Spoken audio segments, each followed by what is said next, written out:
বন্ধুগণ, দীর্ঘ ৩৪ বছর বাম শাসনের পরে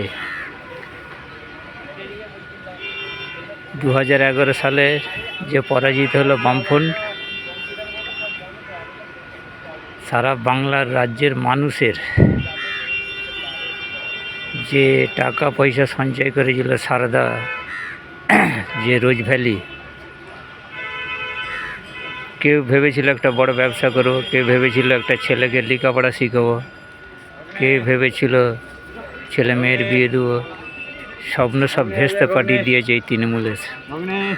ওই টাকাগুলো নিয়ে ২০১১ সালে প্রত্যেক বিধায়ককে ২৫ থেকে ৩০ লাখ করে টাকা দিয়েছে, দিয়ে আর ভোট কিনেছে। এটা বাস্তবের কথা বলছি, আপনারাই আমার কথাটা মাথায় রাখবেন। আর যারা সারদার এজেন্ট ছিল, গরিব মানুষের দিয়ে টাকা নিয়ে ওই জমা দিয়েছে অফিসে, কিন্তু যারা এজেন্ট ছিল, কে সুসাইড করেছে, কে মারা গেছে, কে ঘরডেবি বিক্রি করে লোকের কিছুটা ঋণ পরিশোধ করেছে, কিন্তু আজও পর্যন্ত বিচার পেল না, টাকাও ফেরত পেল না। আজ এইটা কোনো গরিব মানুষ পেটের জ্বালা যদি কারো পকেট দিয়ে ১০০ টাকা পকেট মারে, তাকে যদি ধরে ফেলে তার অস্তিত্ব কিছু রাখে না, পুরো একদম আদা ছিঁচা করে ফেলে। কিন্তু এদের কি করা উচিত?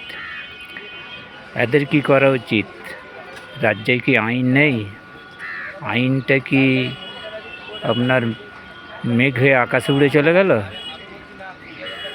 কী ধরনের রাজ্য চলছে? এইটাই আপনাদের কাছে বলার আমার বক্তব্য। সারদার টাকা কি মানুষ ফিরে পাবে না? এদের এই নেতা মন্ত্রীদের জেল কি খাটানো যায় না? এদের যত সম্পত্তি বাজেয়াপ্ত করতে হবে, করে গরিব মানুষের টাকা ফেরত করাতে হবে। কোটি কোটি টাকা ইনকাম করেছে, আর এরা ২০১১ সালের সম্পত্তি কত ছিল, এখন কত হয়েছে? আগে খেতে পেত না, এখন সবসময় ইলিশ মাছ ছাড়া ভাত খাচ্ছে না।